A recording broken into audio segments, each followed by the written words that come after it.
शांति। आज की तारीख है 4/6/17 और आज हम फिर से सुनेंगे प्राण प्यारे मीठे मीठे अव्यक्त बाप दादा की मुरली। तो रिवाइज कोर्स की तारीख है 6/4/82।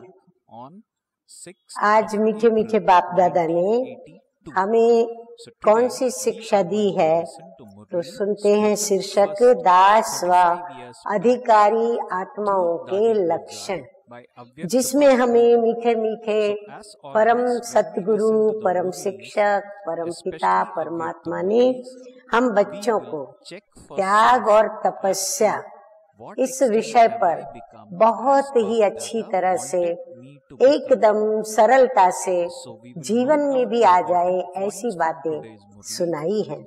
तो सुनते हैं मीठे मीठे बाप दादा हम बच्चों को त्याग और तपस्या के विषय में क्या सुना रहे हैं। तो आज बाप दादा राज ऋषियों की दरबार देख रहे हैं। हाँ, एक एक टाइटल बाबा के रोज अगर याद करें तो भी कितनी खुशी मिले। तो आज बाबा ने टाइटल दिया है हम ब्राह्मणों को कि राज ऋषियों की दरबार देख रहे हैं। राज अर्थात अधिकारी, इस पर राज्य करना। तो राज अर्थात अधिकारी और ऋषि अर्थात सर्व त्यागी। हाँ, ऋषि वही कहलाते हैं, त्यागी और तपस्वी। तो बाप दादा सर्व ब्राह्मण बच्चों को देख रहे हैं। हाँ, सभी महसूस करिए कि बाबा मुझे ही देख रहा है।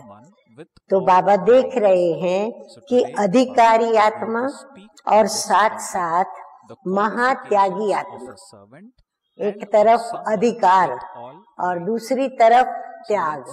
ये दोनों बातें कुछ विरोधाभासी भी लगती हैं, परंतु दोनों का जीवन में प्रत्यक्ष रूप कहाँ तक लाया है। बाबा कहते हैं कहाँ तक उसको स्व में धारण किया है। अधिकारी और त्यागी दोनों का बैलेंस हो, अधिकारी भी पूरा हो और त्यागी भी पूरा हो, दोनों इकट्ठा हो सकता है। इसको जाना है, अनुभवी हो। बिना त्याग के राज्य को पा सकते हो। हाँ, स्लोगन ही है, बिना त्याग के भाग्य नहीं बनता। तो बाबा पूछ रहे हैं बिना त्याग के राज्य पा सकते हो। स्व का अधिकार अर्थात स्वराज्य पा सकते हो। त्याग किया तब तो स्वराज्य अधिकारी बने। हाँ, बाबा ने हमें स्वराज्य अधिकारी बनाया। कैसे बनाया? शूद्र से हमें ब्राह्मण बनाया। तो पहले तो शूद्रपन का त्याग कराया और हमें स्वराज्य अधिकारी बनाया। अब ये तो अनुभव है ना। त्याग की परिभाषा पहले भी सुनाई है। आगे मीठे मीठे बाप दादा अब हमें त्याग के कुछ कदम सुना रहे हैं। तो बाबा कहते हैं कि त्याग का पहला कदम है देह भान का त्याग। तो पहले लेसन में ही हम बच्चों की बुद्धि में बाबा अच्छी तरह से ये महसूस करा देते हैं कि देह और देह का भान और देह से संबंधित कितना आत्मा फंसी हुई है। तो पहले तो उसका त्याग करना पड़े।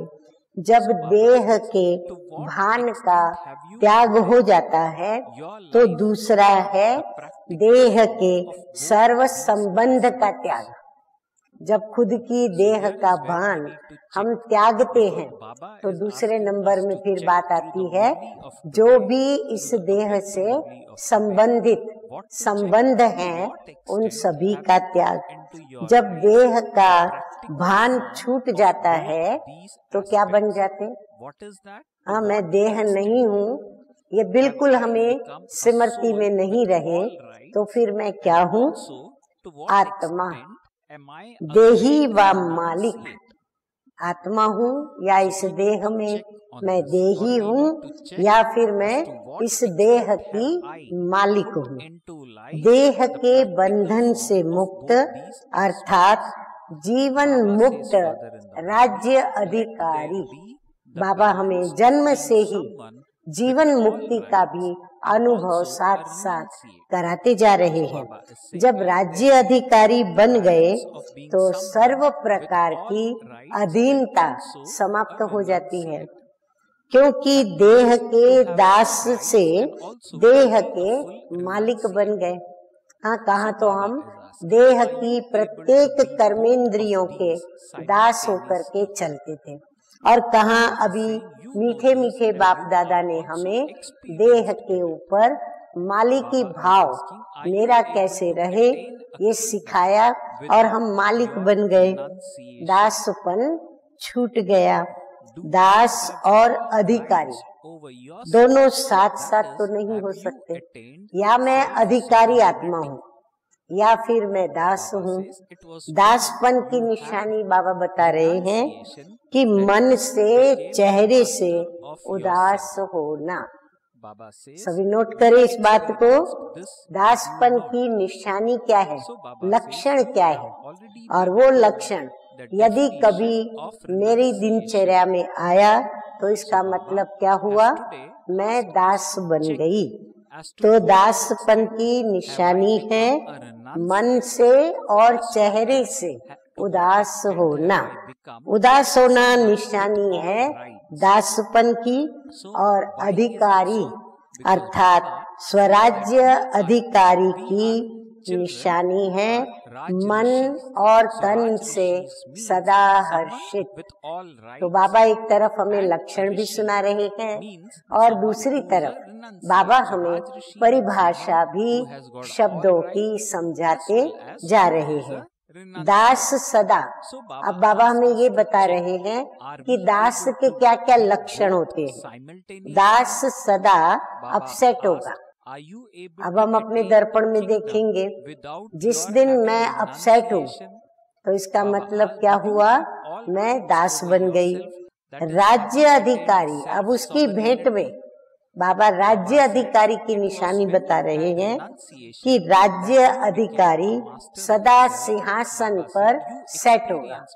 वो अपसेट होगा और ये सदा सेट होगा। दास है वो छोटी सी छोटी बात में कंफ्यूज में और कंफ्यूज होता जाएगा। सेकंड में कंफ्यूज होगा और फिर कंफ्यूजन उसका बढ़ता चला जाएगा। और अधिकारी सदा अपने को कंफर्ट, आराम में अनुभव करेगा। बाबा दोनों के बीच का अंतर समझाते हुए नुकसान क्या, प्राप्ति क्या, उसके लक्षण क्या, इसके लक्षण क्या, ये सब बता रहे हैं। अब इन निशानियों से अपने आप को देखो कि मैं कौन, दास या मालिक, दास या अधिकारी।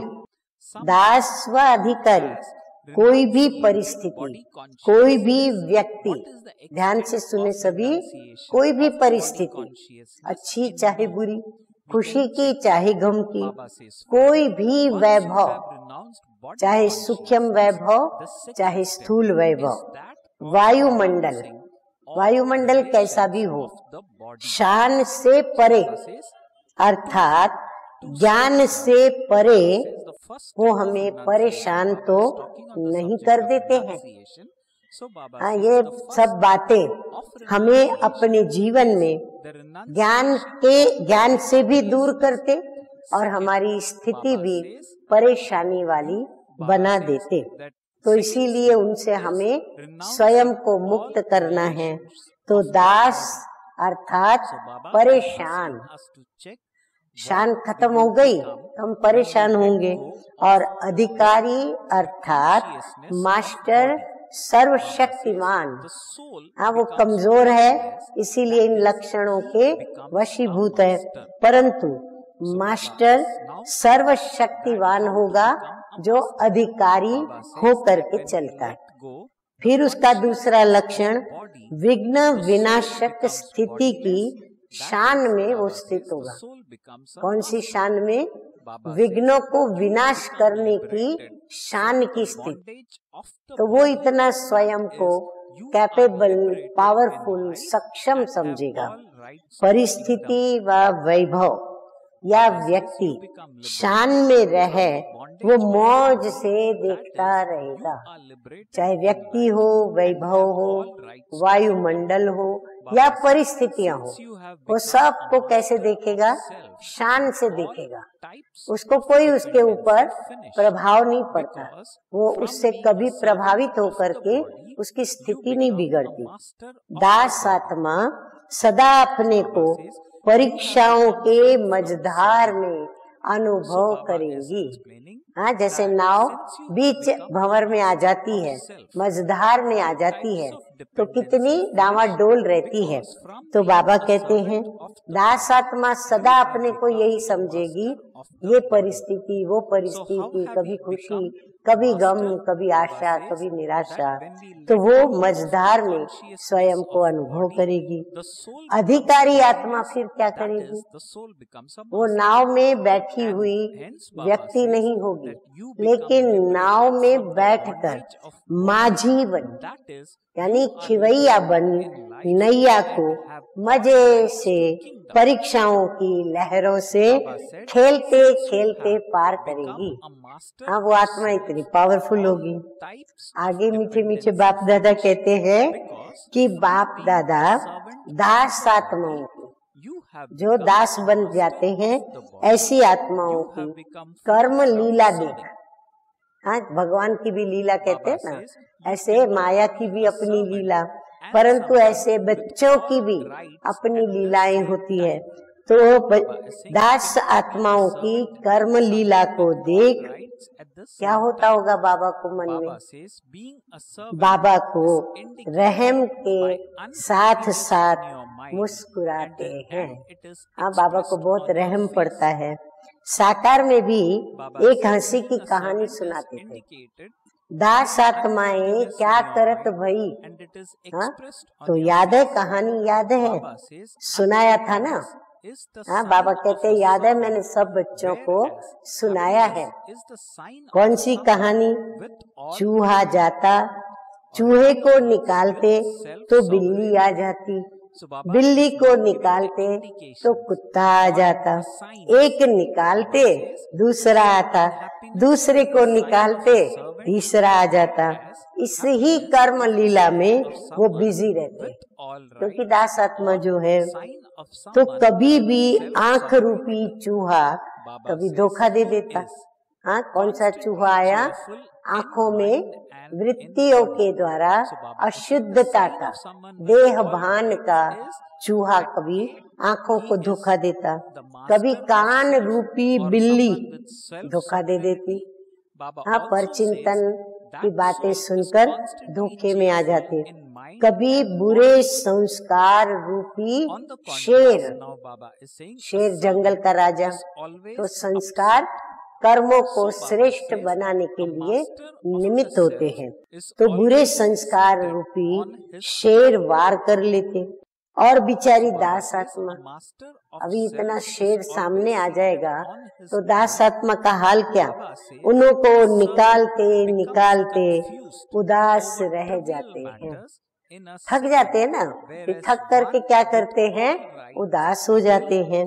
इसलिए बाप दादा को रहम भी आता और मुस्कुराते भी हैं। बाबा पूछते हैं तत्व छोड़ते ही क्यों हो? जो स्थिति का तत्व है, शान में रहने की जो सीट है, उसको छोड़ते क्यों हो? ऑटोमेटिक खिसक जाते हो क्या? ऐसी सीट है क्या आपकी जो अपने आप खिसक जाते हो? याद के चुंबक से अपने को सेट कर दो। चुंबक पर चुंबक का असर क्या होता है? चिटक जाते हैं। तो बाबा कहते हैं याद, किसकी याद? एक शिव बाबा की याद के चुंबक से उस सीट पर अपने को सेट कर दो, तो खिसकेंगे नहीं। बाबा निवारण भी बताते जा रहे हैं। फिर क्या करते हैं? खिसक जाते हैं, फिर क्या करते हैं? बाप दादा के आगे अपना भी सोचो सभी, जब स्थिति ठीक नहीं होती तो अमृत वेले उठकर या जब भी बाबा को याद करते तो क्या करते हैं सभी? हर एक अनुभवी है। फिर अर्जियों के लंबे चौड़े फाइल बाबा के आगे रख देते हैं। कोई अर्जी डालते कि बाबा मैं 1 मास से परेशान हूँ, कोई कहते 3 मास से नीचे ऊपर हो रहा हूँ, कोई कहते 6 मास से सोच रहा था। ऐसे ही था, तब भी ऐसे था, अब भी ऐसे है। इतनी अर्जियां मिलकर के फाइल बन जाती। लेकिन ये भी सोच लो, ध्यान से सुनो, ये भी सोच लो, जितनी बड़ी फाइल है उतना फाइन देना पड़ेगा। सजा मिलती है ना, उतना सजा मिलेगी। इसलिए अर्जी को खत्म करने का सहज साधन है। फिर से निवारण बाबा बताते हैं, सदा बाप की मर्जी पर चलो। अगर बाबा के पास कोई अर्जी नहीं रखनी है तो क्या करो? बाबा की मर्जी पर चलो, अपनी मर्जी पर नहीं। अपनी मर्जी पर चलेंगे फाइलें बनती जाएंगी, बाबा की मर्जी पर चलेंगे बनी हुई फाइल भी मिटती जाएगी। मेरी मर्जी ये है तो वो मन मर्जी की अर्जी की वो फाइल बना देती है। मेरी मर्जी तो फाइल बन जाती है। जो बाप की मर्जी वो मेरी मर्जी। हाँ, होना तो ये चाहिए। बाप की मर्जी क्या है ये भी हम बच्चे अच्छी तरह जानते। फिर भी बाबा हम बच्चों को सुना रहे हैं कि हरेक आत्मा सदा शुभ चिंतन करने वाली हो, किसी के भी प्रति शत्रु क्यों न हो, लेकिन शुभ चिंतन करने वाली हो। सर्व के प्रति सदा शुभ चिंतन में रहने वाली हो, सदा स्वकल्याणी और विश्व कल्याणी बने। खुद का भी कल्याण करे, दूसरों का भी करे। इस ही मर्जी को सदा स्मृति में रखते हुए बाबा भी निवारण बता रहे हैं ना। तो बाबा कहते हैं इस बाबा की मर्जी को सदा स्मृति में रखते हुए क्या करो? बिना मेहनत के चलते चलो। हाँ, मेहनत नहीं करनी पड़ेगी। जैसे कहा जाता है आंख बंद करके चलते चलो। बाप की मर्जी पर हो ना, सोचने की कोई बात ही नहीं। एकदम आंख बंद करके चले। ऐसा तो नहीं, वैसा तो नहीं होगा, ये आंखें नहीं खोलो। हाँ, मन हमारा बहुत व्यर्थ सोचता है कि कहीं ये करने से ऐसा तो नहीं होगा, ऐसा करने से वैसा तो नहीं होगा। तो बाबा कहते हैं आंख व्यर्थ की खोलो ही मत। व्यर्थ की आंख खोली तो बहुत सारा झमेला दिखाई पड़ेगा। बाबा कहते हैं कि ये व्यर्थ चिंतन की आंख बंद कर बाप की मर्जी अर्थात बाप के कदम के पीछे कदम रखते चलो। पाँव के ऊपर पाँव रखना और फिर चलना मुश्किल होता है या सहज होता है? सहज हो गया ना। तो ऐसे सदा फॉलो फादर करो, फॉलो सिस्टर, फॉलो ब्रदर। ये नया स्टेप नहीं उठाओ कि फलानी ऐसे करती है, फलाना ऐसे करता है, वो तो वैसे करते हैं, वो तो वैसे करते हैं। बाबा कहते हैं ये नया स्टेप नहीं उठाओ, इससे तुम मंजिल से वंचित हो जाएंगे। मंजिल का जो रास्ता है वो हमारा बदल जाएगा और हम मंजिल से दूर हो जाएंगे। रिगार्ड दो लेकिन फॉलो नहीं करो। बाबा कहते हैं इसका मतलब ये नहीं कि ब्रदर सिस्टर, भाई या बहन, किसमें यदि विशेषता है तो आप उसको रिगार्ड न दो। आप उनको रिगार्ड जरूर दो, परंतु उसको फॉलो नहीं करो। वो करे ऐसे मैं करूँ नहीं। जो बाबा करे, जो बाबा ने किया मुझे वो करना है। विशेषता और गुण को स्वीकार जरूर करो, उनकी विशेषता और गुण को स्वीकार करो, लेकिन फुट स्टेप बाप के फुट स्टेप पर हो, कदम पर कदम जैसे बाप ने किया वही करे। समय पर मतलब की बातें नहीं उठाओ। हाँ, बच्चे बहुत चालाकी यूज करते हैं। क्या करते हैं? बाबा की कई प्रकार की हमें निवारण की पॉइंट्स मिली हैं, फिर हम क्या करते हैं, कहाँ की पॉइंट कहाँ लगाते हैं, क्योंकि वो मेरे मतलब को सिद्ध करती है। तो इसीलिए हम क्या कहेंगे कि भाई बाबा ने तो ऐसे कहा ना, इसीलिए हमने ड्रामा पे छोड़ दिया। पर ये बात नहीं भूलनी चाहिए कि बाबा ने हमें ये भी कहा है कि ड्रामा में वही होता है जो हम अभी करेंगे। तो हमें अभी करके अपना ड्रामा बनाना है। तभी हम ये नहीं सोचेंगे कि कल्प पहले जो हुआ था वही होगा। नहीं, कल्प पहले वो हुआ जो मैं अभी करूंगी, वो हुआ था। तो इसीलिए मतलब की बातें मत उठाओ। मतलब की बातें भी बड़ी मनोरंजन की करते हैं। हाँ, बाबा को कितना मजा आता होगा। वो डायलॉग फिर कभी सुनाएंगे। बाबा कहते वो भी बच्चों को कभी सुनाऊंगा, क्योंकि बाप दादा के पास तो सभी सेवा स्टेशन की न्यूज आती है। हर जगह की न्यूज बाबा के पास आती है। ऑल वर्ल्ड की न्यूज आती है। हाँ, बाबा की टीवी में सबकी न्यूज आती है। तो दास आत्मा मत बनो। श्रीमत ने क्या कहा? भगवान वाच दास आत्मा मत बनो। अब आगे बाबा कहते हैं ये है बहुत छोटी सी कर्म इंद्रिय। कौन सी? आँख। ये है बहुत छोटी सी कर्म इंद्रिय आँख। फिर उससे बड़ी कर्म इंद्रिय कान, उससे बड़ी मुख। नंबर वार आप देखेंगे ना, तो बाबा कहते हैं ये सब छोटी सी कर्म इंद्रियां, आँख कान कितने छोटे हैं, लेकिन ये जाल बहुत बड़ी फैला देते हैं। उससे जाला बहुत बड़ा बनता है। जैसे छोटी सी मकड़ी देखी है ना, खुद कितनी छोटी होती और जाल कितना बड़ा बुन लेती है। ये भी हर कर्मेंद्रियों का जाल इतना बड़ा है, ऐसे फंसा देगा जो मालूम भी नहीं पड़ेगा। हाँ, बाबा देखो कितना पहले से हमें वो ज्ञान दे करके सावधान कर रहे हैं। मालूम भी नहीं पड़ेगा कि मैं फंसा हुआ हूँ। ये महसूस था कि अंदर से शक्ति छीन लेगा।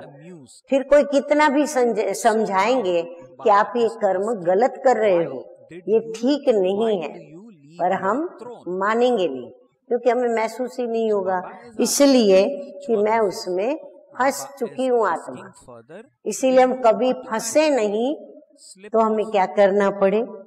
तो बाबा आगे वो भी हमें बताते हैं।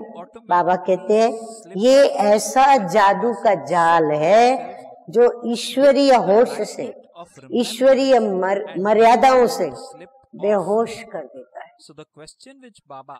हाँ, हमारा ईश्वरीय नशा गुम हो जाता है, हमारा ईश्वरीय होश चला जाता है।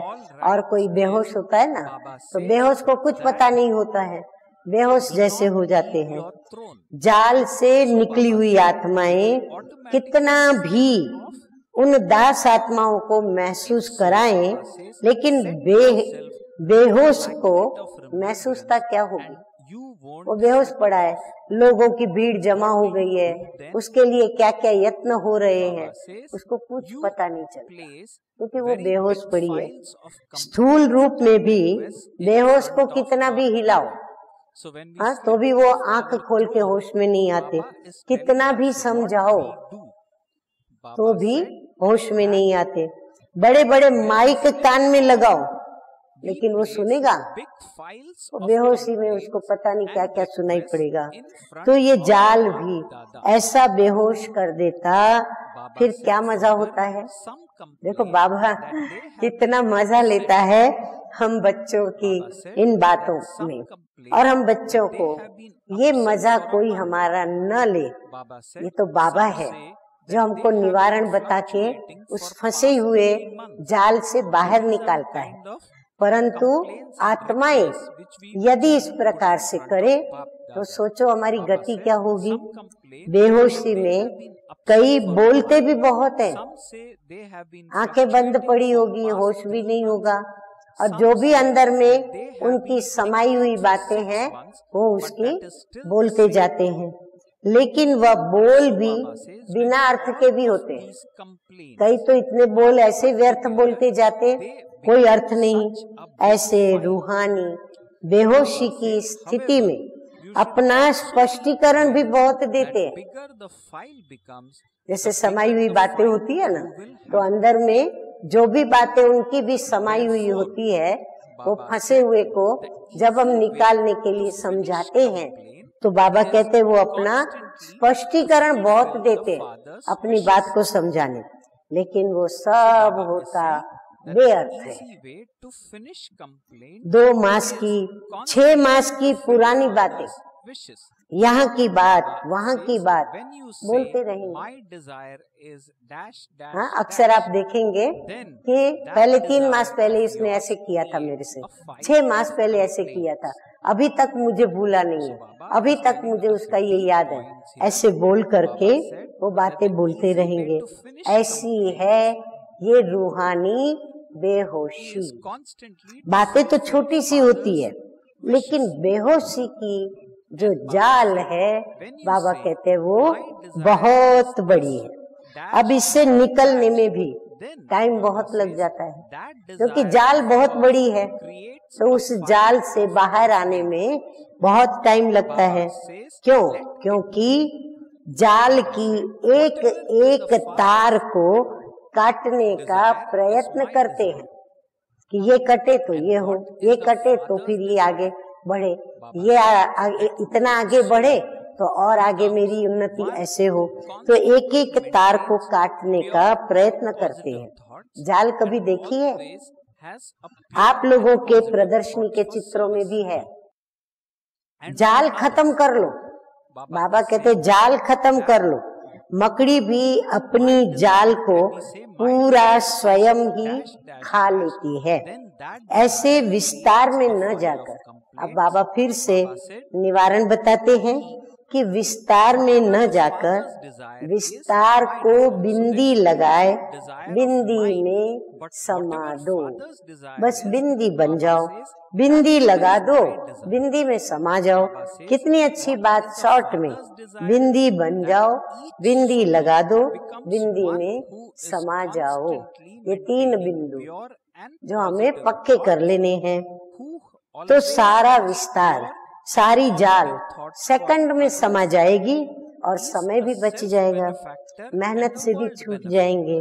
बिंदी बन बिंदी में लवलीन हो जाएंगे। तो सोचो, जाल में बेहोश होने की स्थिति अच्छी, व बिंदी बन बिंदी में लवलीन होना अच्छा। क्या अच्छा दोनों में से? तो बाप की मर्जी क्या हुई? जाल में फंसे रहे, बेहोश रहे कि लवलीन हो। तो बाप की मर्जी क्या हुई? लवलीन हो जाओ। आगे मीठे मीठे बाप दादा कहते हैं, जबकि झाड़ को अभी परिवर्तन होना ही है, तो झाड़ के अंत में क्या रह जाता है? आदि भी बीज, अंत भी बीज ही रह जाता है। अभी इस पुराने वृक्ष के परिवर्तन के समय पर वृक्ष के ऊपर मास्टर बीज रूप की स्थिति में स्थित हो जाओ। बीज है ही बिंदु। बीज भी क्या होता है? एकदम सूक्ष्म होता है, छोटा होता है, बिंदु समान होता है। सारा ज्ञान, सारे गुण, सारी शक्तियां, सबका सिंधु व बिंदु में समा जाता है। इसको ही कहा जाता है बाप समान स्थिति। बाबा कहते हैं ज्ञान, गुण, शक्तियां, ये सभी का जो सिंधु सागर है ना, वो किस में समा जाता है? एक छोटी सी बिंदु में समा जाता है। तो समझा किसको कहा जाता है बाप समान स्थिति? बाप सिंधु होते भी बिंदु है। ऐसे मास्टर बीज रूप स्थिति कितनी प्रिय है। इस ही स्थिति में सदा रहो। समझा क्या करना है? हाँ, बाबा पूछ रहे हैं कि बाप ने तो बहुत अच्छी बातें बताई, परंतु सभी बच्चों ने समझा कि क्या करना है। देखो, दोनों जोन की विशेषता भी यही है। जो दो जोन आए हैं उनके प्रति मीठे मीठे बाप दादा अपने मधुर महावाक्य उच्चारण करते हुए उन्हें भी बहुत खुश कर रहे हैं। कर्नाटक अर्थात नाटक पूरा हुआ, अभी चलो लवलीन हो जाओ। कर्नाटक को क्या करना है? नाटक करना नहीं है, माया वाला नाटक नहीं करना है। पर ये जो बेहद का रंग मंच पर जो नाटक चला वो अभी पूरा होने पर है।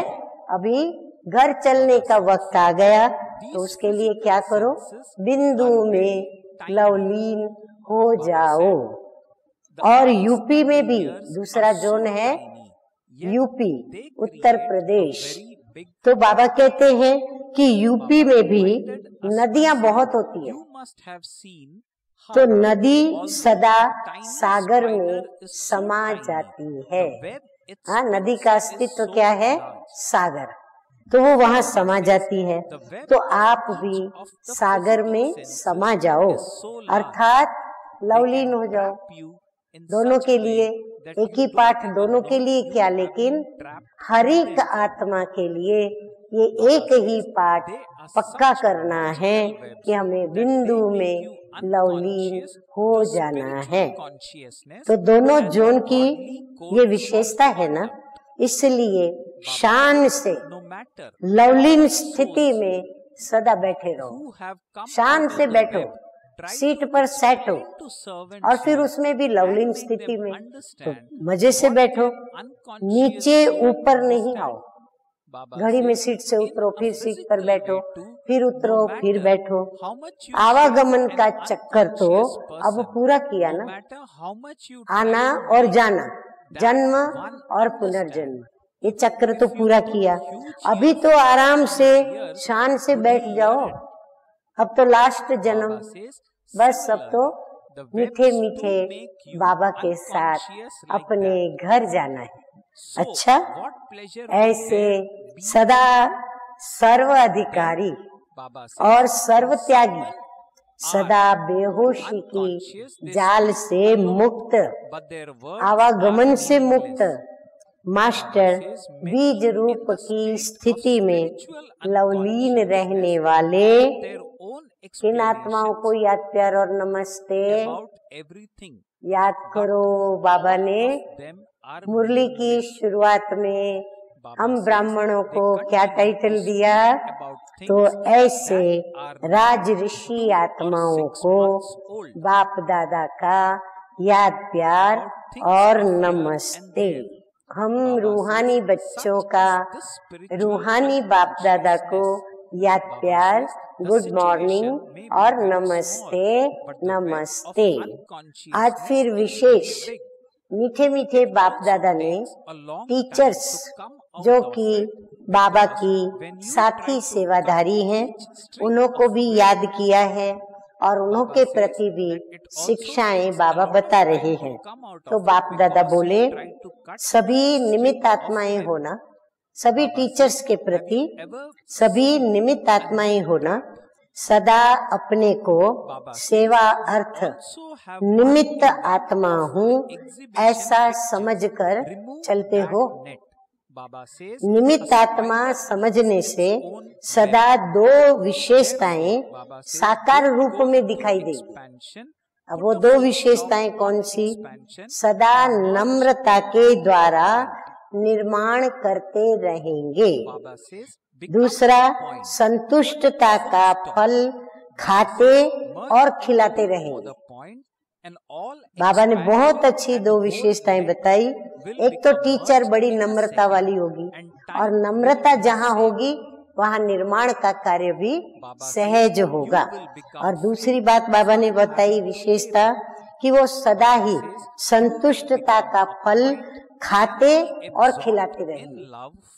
तो मैं निमित्त हूँ, इससे न्यारा और बाप का प्यारा अनुभव करेंगे। मैंने किया ये भी कभी वर्णन नहीं करेंगे।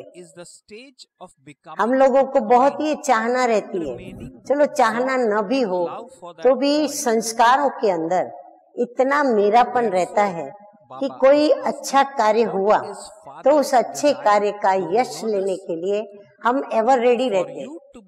कोई ने महिमा कर दी, आपने ये काम बहुत अच्छा किया, ये सेवा आपकी बहुत अच्छी है, बहुत अच्छी सेवा आपने की, तो तुरंत जिसने उनको सेवा करना सिखलाया, बताया या सेवा के तरीके बताए या उनको कुछ भी बातें सेवा की सिखलाई, वो तुरंत उछल के बोल पड़ेंगे, ये मैंने उनको सिखाया तब हुआ, मैंने उनको कहा तब कर सके। कितना सूक्ष्म में बाबा हमको महसूस कराते हैं कि कितना अंदर मैंपन भरा हुआ है और इतनी ही गहराई से हमें इस मैंपन को निकालने के लिए बाबा ने बड़ी सरल विधि बताई कि मैंने किया ये वर्णन नहीं करो। ये वर्णन करना भूल जाएं। कौन कराता है? बाबा। तो मैं शब्द समाप्त हो जाएगा, मैं के बजाय बाबा और बाबा। तो बाबा बाबा कहने से सबकी बुद्धि बाप के तरफ जाएगी। हम अपने में किसको न अटकाएं, न किसी अन्य आत्माओं में अटकावे, क्योंकि हम अगर कहेंगे ये इसने कराया तो उसमें बुद्धि अटकेगी। किससे? तो किसने कराया?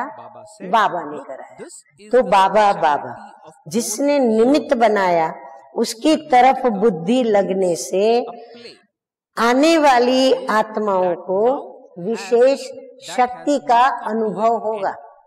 हम सभी को निमित्त किसने बनाया? बाबा ने। तो जब हम बाबा बाबा करते रहेंगे तो जो आने वाली नई आत्माएं जिनको बाप का परिचय फिर से दिया जा रहा है वो शक्ति का अनुभव करेंगे, क्योंकि सर्वशक्तिमान से उसका योग लग जाएगा। बाबा बाबा करने से वो भी बाबा बाबा करने लग पड़ेंगे, शक्ति स्वरूप का अनुभव करेंगे, नहीं तो कमजोरी रह जाते हैं।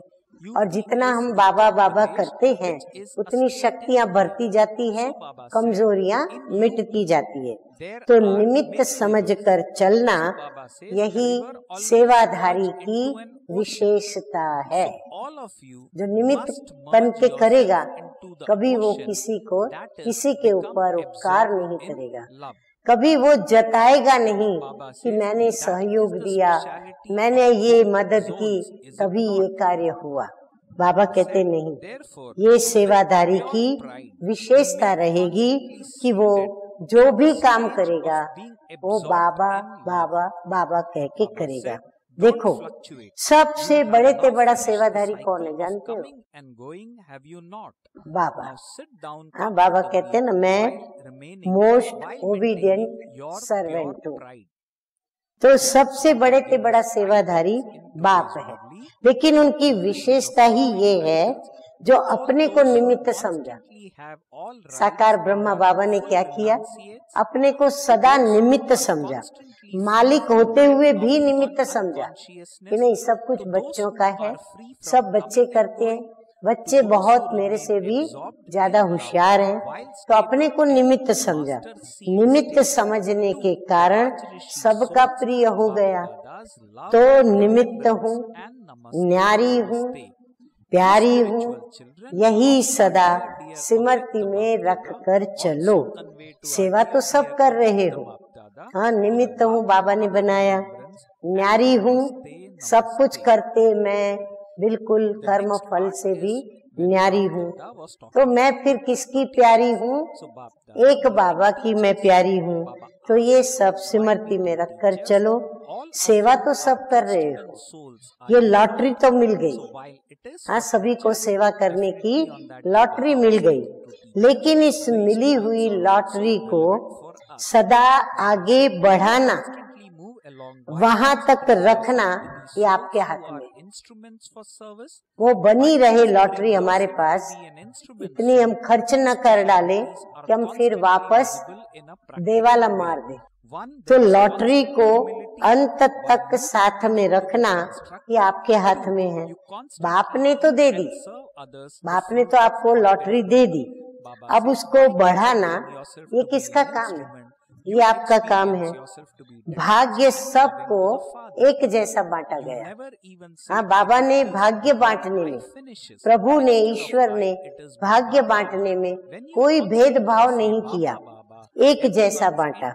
परंतु कोई संभालता है और बढ़ाता है। जिन्होंने संभाला और बढ़ाया वो कहाँ कितने आगे बढ़ गए? बाबा कहते हैं कि वो नंबर ले गए, वो माला के दानों में आ गए।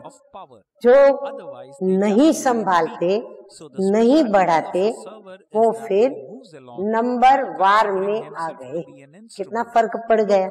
तो सदा स्वयं को आगे बढ़ाते, औरों को भी आगे बढ़ाते चलो। औरों को आगे बढ़ाना ही बढ़ना है। ऐसे नहीं मैं बढ़ूं, मेरे से आगे कोई बढ़े ही नहीं, ये वृत्ति नहीं। लेकिन बाबा कहते हैं इस राज को समझो, जो औरों को बढ़ाता है ना वो बढ़ता है। अगर मुझे बढ़ना है तो मैं औरों को आगे बढ़ाऊं। जैसे बाप को देखो, बाप ने माँ को आगे बढ़ाया। प्रजापिता ब्रह्मा ने क्या किया? जगत अम्बा का परिचय देकर जगत अम्बा को आगे किया, उनको आगे बढ़ाया। फिर भी नंबर 1 वो नारायण बना। नंबर 1 पद पर कौन आ गया?